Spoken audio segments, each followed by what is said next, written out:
위원장님, 네, 저는 우선 경제부총리께 올해 성장 전망에 관해서 먼저 질문을 하고요. 그 다음에는 우리 주거 정책, 아동 주거 빈곤에 관하여 총리께 질의할 계획입니다. 관련하여 국토부 장관께도 여쭤볼 게 있을 것 같습니다. 그리고 통계청장께는 올해 5년 만에 실시하는 인구주택 총조사에 구체적인 문항에 주거와 소득에 관한 얘기가 있는지 확인하려고 합니다. PPT가 준비가 됐습니까? 네. 부총리님, 네네. 올해 0.9% 성장 전망에 대해서 이런 주장이 있습니다. 소비 쿠폰을 뿌리고도 0%대 성장. 작년 말에 우리 경제가 무엇 때문에 멈췄습니까, 부총리님? 예, 작년 말에 계엄이라는 저희들 예상하지 못한 상황으로 인해 가지고요. 네. 금년의 성장률이 1, 4분기가 마이너스로 돌아서고 2, 4분기까지 다 합쳐도 0.2% 성장에 불과했었습니다. 네. 제가 올 초에 저희 서울 금천구 소상공인 분들을 두루 만나 뵀을 때 이구동성으로 하신 말씀이 계엄이 터지고 매출이 절반 이후로 줄어들었다는 말씀들을 쭉 하셨습니다. 근데 최근에 상인분들을 뵈니까 숨통이 트였다 이렇게 말씀을 하세요. 네네. 그래서 이제 그분들 말씀이 현장을 모르는 정치인들이 이상한 소리를 한다. 소비 쿠폰 덕분에 매출이 올라서 괜찮다 이렇게 말씀을 하시네요. 최근에 그 소비자 심리 지수를 보니까 이게 명확하게 알 수 있던데요. 예. 이 소비자 심리 지수 회복에 대해서 부총리님 어떻게 평가하고 계세요? 지금 최근에 그 소비자 심리 지수가 110을 넘었었습니다. 이게 4년 1개월 만에 최고의 이 심리 회복이 있기 때문에요. 그래서 이런 부분이 지금 어려운 민생 또 소상공인 자영업자들에게 진짜 살아날 수 있는 그런 불씨가 되지 않느냐 이렇게 보고 있습니다. 즉 올해 0.9% 저성장은 계엄에 따른 상반기 부진에 기인한 것이고 그나마 지금 2분기 때 0.6%로 올라왔고 이재명 정부가 출범하고 추경 등의 정책 효과로 하반기 때는 1%의 반등 그리고 내년에는 잠재 수준인 1.8% 정도의 회복 기대 이렇게 예상을 하면 되겠습니까? 예, 맞습니다. 그래서 사실은 금년에 상반기가 0.2가 아니라면은요, 하반기는 그 1% 중반대가 예상이 되고 있습니다. 그래서 참 그런 측면에서는 작년에 어떤 그런 계엄이라는 상황이 아쉬운 부분이 많다고 생각합니다. 지난주에 새 정부 경제 성장 전략을 발표하시면서 부총리께서 네. 국군 융성을 일궈낸 위대한 국민과 함께 저성장의 벽을 넘어 다시 한번 도약할 것 이렇게 말씀을 하셨는데요. 우리 경제에 가시적인 성과를 만들어내실 수 있으시겠죠?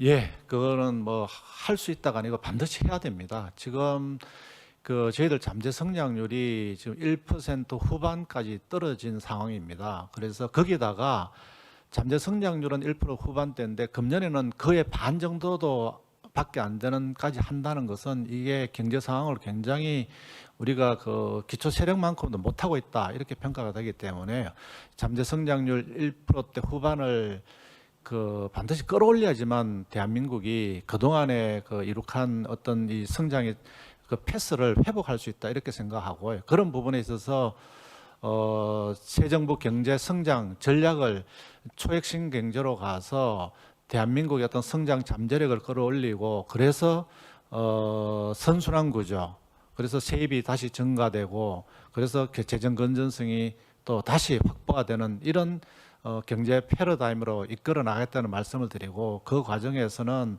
반드시 해야 됩니다. 그래야지만 우리나라가 이 어려움에서 벗어날 수 있다고 저는 믿고 있고요. 그렇게 하는 데 있어서 최선의 노력을 다하겠다는 말씀을 드리겠습니다. 예, 늘 함께 하겠습니다. 국무총리께 PPT를 보면서 질의를 하겠습니다. 대한민국에서 지금 가장 시급하고 중요한 일은 무엇일까? 이런 질문들을 하게 됩니다. 이 자리에 계신 많은 우리 공직자분들이 상상을 한번 해보시는데요. 제가 생각하기에 답은 무엇이 가장 시급하고 중요한 일인지 결정하는 일이다라는 생각을 하는 편입니다. 국민들께서 각 영역에서 원하시는 가장 시급하고 중요한 일이 무엇인지를 우리 국회와 공직에 있는 분들이 먼저 듣고 결정을 하는 필요가 있다라는 말씀을 우선 드리면서요. 다음에 PPT를 좀 보겠습니다. 주거 취약계층에 관한 수많은 기사와 사진들입니다. 쭉 그냥 사진을 넘겨서 보겠습니다. 국민소득이 3만 불, 3만 5천 불이 되는 대한민국에 이 PPT는 잠깐 멈춰보죠. 이런 주거 환경에 사는 분들이 참 많습니다. 두 번째는 이주 노동자분들의 주거 부분인데요. 이분들은 대한민국에서 필요한 일을 하려고 외국에서 오신 분들이잖아요. 근데 그런 분들이 이런 거주시설에 일하면서 거주하면서 일한다. 이거를 용인한다는 게 과거 일제시대 때나 이럴 때 우리나라 수많은 분들이 해외에 가서 고생하셨던 기억을 되살린다면 이렇게 대우할 일은 아니다라는 생각을 하게 됩니다. 쭉 사진을 계속 보죠. 근데 문제는 이제 아동들인데 우리 아이들이 이렇게 주거 빈곤 상황에 놓여 있습니다. 계속 끝까지 보겠습니다. 기사가 계속 떴는데요. 근데 문제는 이제 이전 정부의 이번에 그 예산 결산 이 부분을 쭉 보다 보니 이전 정부도 이 지옥고 그다음에 주거 빈곤을 해소하려고 목표는 세웠는데 이루어지지가 못했더라고요. 주로 이제 그 이유를 봤더니 뭐 공공임대주택 예산이 삭감됐고 집행률이 저조하고 또 매입 임대주택의 이게 재고가 증가하는 부분들이 급감했다는 부분, 마지막에는 또 목표로 했던 주거 취약계층의 주거 상향 지원 사업도 부진했다. 그래서 이게 왜 이렇게밖에 될 수 없는지에 대한 분석과 우리 총리님을 비롯한 부처의 결심과 다짐이 필요하다라는 생각에서 질의를 합니다. 다음 보겠습니다. 쭉 이런 통계는 꼭 살펴보시길 바라고요.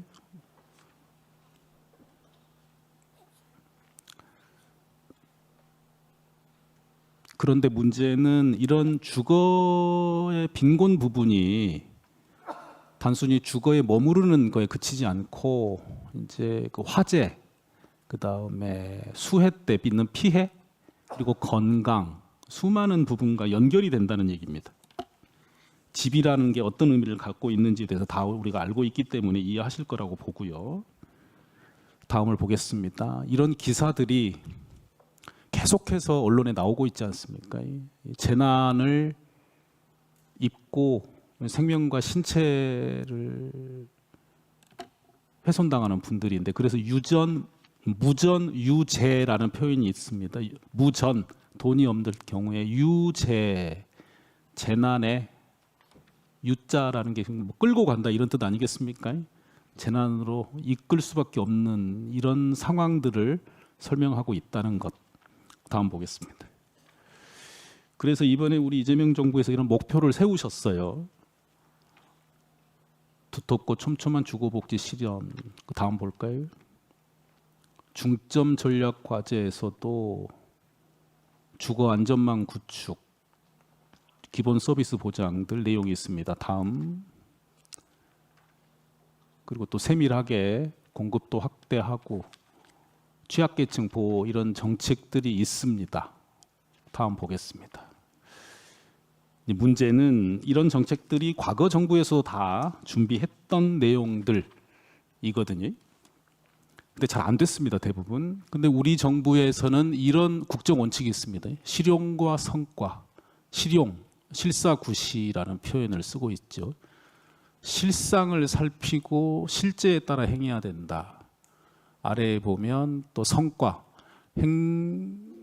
국민의 요구에 응답을 해야 되고요. 증명의 정치, 그 어떤 영역보다도 이 주거 빈곤의 문제, 아동 주거 빈곤을 해소하는 문제에 있어서는 이 원칙에 맞추어서 매 분기, 매년 평가하고 그에 대한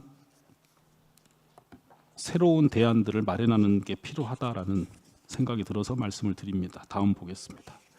예전부터 실사 구시, 저희가 알고 있는 말입니다만 구시가 먼저 나오고 실사로 가면 이게 소위 이념에 경도됐다 이런 평가를 받는 경우가 있지요. 그리고 실사, 실제로 들여다보기에 정확해야 되지 않겠습니까? 다음 보겠습니다. 주거 빈곤의 현황입니다. 주거 취약계층이 91.5만 가구가 있고요. 또 우리 법률에 최저 주거 기준이 있는데 또 이것도 97만 가구가 있습니다. 다음 보겠습니다. 아시다시피 최저 주거 기준 미달 가구의 기준은 법에 있고요. 또 지하, 옥탑, 고시원, 지옥호라는 표현들은 잘 알고 계실 겁니다. 과거보다 조금씩 줄어들고는 있습니다. 그건 사실인 것 같습니다. 다음 보겠습니다. 마찬가지로 그 중에서 저는 오늘 이제 아동에 관한 얘기를 하려고 합니다. 아동들이 이런 데서 거주하고 있는데 이 아동들에게 미래에는 다가와야 되는 미래일지에 대한 이제 의문 들어서 말씀을 드리고요. 다음 볼까요? 주거권이란 게 이렇게 평가를 합니다. 단순히 집에 머무르는 정도에 그치지 않고 건강권, 또 복지권, 환경권 등 수많은 다른 권리들과 연결이 되는 중요한 권리다. 다음이요. 질문의 대답은 따로 여쭤보진 않겠습니다만 미국 최고의 아동살인법은 땡땡이다. 가난이라고 평가합니다. 가난. 예전에는 우리가 모두 가난하게 대부분 살았기 때문에 드러나지 않았는데 지금은 대부분이 가난하지 않다고 생각하는 상황에서 우리 가족이 가난하다고 했을 때 어떤 느낌일지 미국에서도 이런 반성의 얘기가 있다고 합니다. 다음 보겠습니다. 이게 이제 대한민국의 공적으로 우리가 돈을 쓰고 정책을 해야 될 일이 저는 이 부분에서 어느 방향으로 갈지가 결정된다고 생각합니다. 이게 태어남의 불평등은 이게 어쩔 수 없는 거 아니겠습니까? 어느 부모 밑에 태어났는지. 근데 이 부분을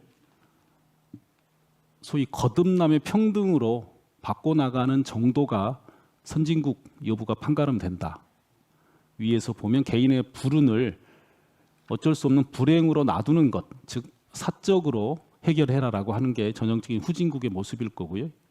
개인의 불운을 법으로 교정하고 구제해야 되는 정의가 아닌 부정의의 문제로 더 많이 바라보려고 하고 공적으로 함께 해결하겠다라고 하는 게 선진국이 아닐까 싶습니다. 그래서 저는 이 부분을 태어남의 불평등은 부득이하다. 그렇지만 거듭남의 평등을 노력하고 또 노력해야 되는데 그중에 가장 중요한 부분이라고 말씀드리고 싶은 게 아동 주거의 문제입니다. 다음 보겠습니다. 메르켈 전 총리의 말씀을 여러 번 계속 말씀드리고 있습니다. 어떤 상황을 고민할 때 결말을 출발점으로 삼습니다.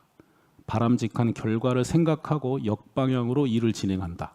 중요한 것은 내일 신문에서 읽을 내용이 아니라 2년 후에 달성할 결과입니다.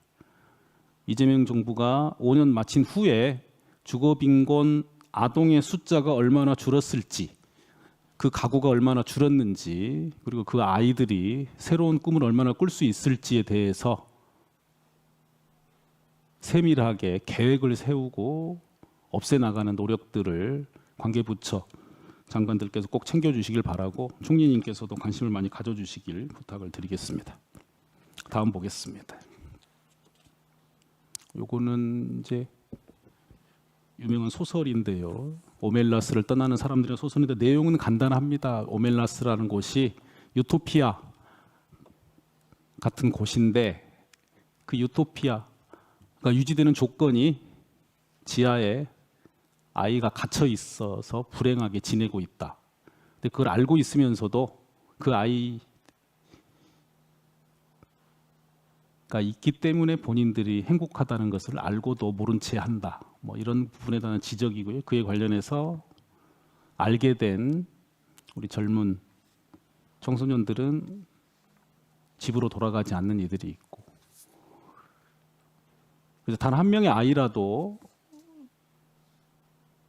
불행한 상황에 놔두지 않겠다는 어떤 공동체 각오에 관한 얘기를 벌써 73년이면 50년 전에 말씀을 한 분이 계시네요. 다음 보겠습니다. 다음. 그래서 이제 그 인구 주택 총조사에 관한 얘기를 지금 드리려고 하는 건데요. 우리 통계청장님, 네, 올해 인구 주택 총조사 하지 않습니까? 네 그렇습니다. 거기에 뒤쪽에 보니까 이 주거에 관한 문항들이 쭉 있더라고요. 네. 알고 계시죠? 예, 알고 있습니다. 그러면은 그 주거에 관한 내용들을 거기서 조사를 하고 그러면 이 주거 상황이 소득 상황과 자산 상황과 어떻게 연결이 되는지에 관한 내용이 전체적으로 포함이 되어 있을까요? 어떻게 알고 계세요? 저희가 그 인구 총조사에서 자산과 바로 연결하진 않고요. 그 가구별로 그 고용 관련돼서 경제 활동 상태하고 종사장 지위 그리고 생활비의 원천 이런 것들이 같이 조사가 되고 있습니다. 그리고 요번에 그 좀 아까 의원님께서 말씀하신 것처럼 반지하라든가 옥탑가 같은 그 거주 여부 그리고 기본적으로 그 가구의 그 상황, 가구 형태가 조사가 됩니다. 그래서 아동이 몇이 있는지 이런 것들이 같이 되기 때문에 소득까지 바로 직결되지는 않지만 전반적인 사항에 대해서 저희가 분석은 가능할 거라고 보고 있습니다. 5년 만에 하는 조사지 않습니까? 네, 우리 이재명 정부의 뭐 돌봄이든지 사람의 생명을 다루는 문제에 있어서 뭐 행복 이 조사가 아주 중요할 것 같아요. 정확하게 목표나 지향을 가지고 그걸 가지고 어떻게 정책을 만들어낼 것인지에 관해서 이전 5년 전 조사에 비하여 문항이나 지향이 어떻게 변화한 게 좀 있습니까? 지금 말씀하신 것처럼 이 경제 활동 상태 같은 경우는 예전부터 해왔었는데요. 반지하나 옥탑 같은 경우에 들어간 건 이번 처음이고요.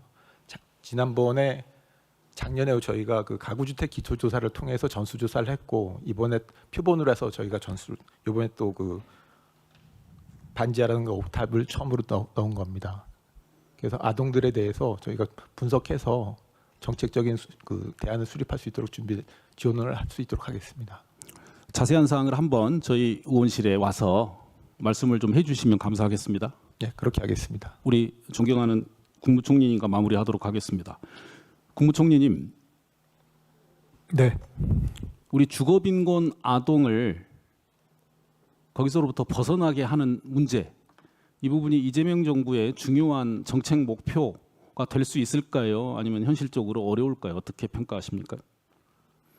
주거빈곤 아동을 포함한 주거빈곤 문제의 극복 문제를 말씀처럼 국정과제에 포함되어 있기도 하고 오늘 굉장히 무겁게 특별하게 말씀 주신 것으로 저뿐만 아니라 모든 아마 장관들이 지켜봤을 겁니다.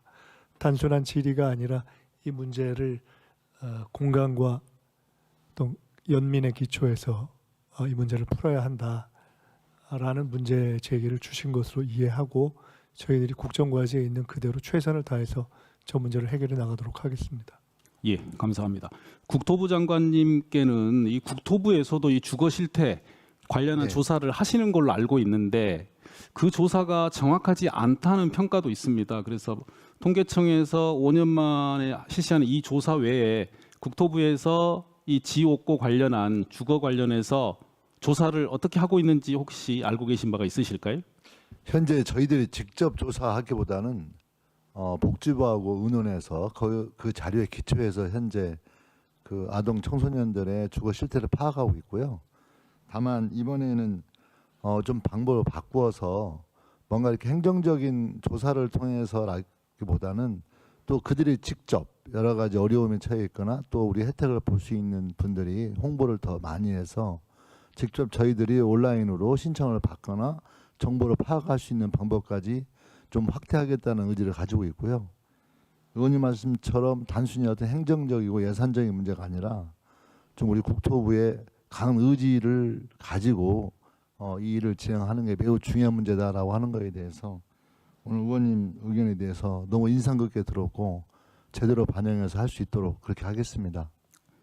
예, 감사합니다. 저희가 AI 시대 수많은 얘기가 있습니다만 이 사람을 돌보고 생명을 돌보는 일에 마찬가지로 혁명이 필요하다는 생각이 필요할 것 같습니다.